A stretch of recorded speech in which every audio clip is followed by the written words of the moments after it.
వచ్చేసి మనం regulation act 1773 గురించి తెలుసుకోబోతున్నాం.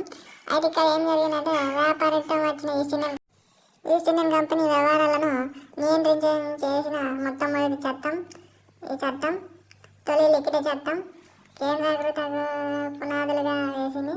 బెంగాల్ గవర్నర్ యొక్క హోదాను పెంచి గవర్నర్ జనరల్ ఆఫ్ బెంగాల్గా మార్చిల్లు. 4 సభ్యులు కార్యనిర్వాహక మండలి ఏర్పాటు చేసిళ్ళు. తొలి బెంగాల్ గవర్నర్ జనరల్గా వారెన్ హేస్టింగ్ని నియమించారు.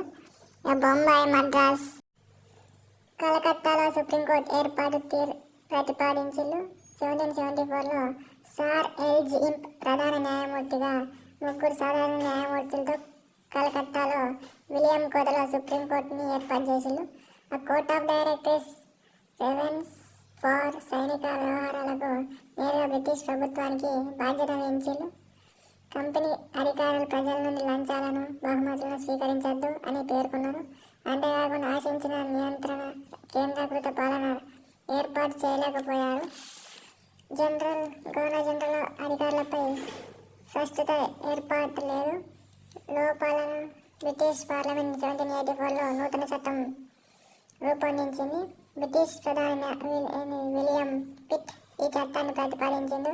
ఈ చట్టానికి పిట్ ఇండియా చట్టంగా వ్యవహరిస్తారు. 1784 పిట్ ఇండియన్ యాక్ట్ మరో వీడియోలో చూద్దాం. Thank you for watching.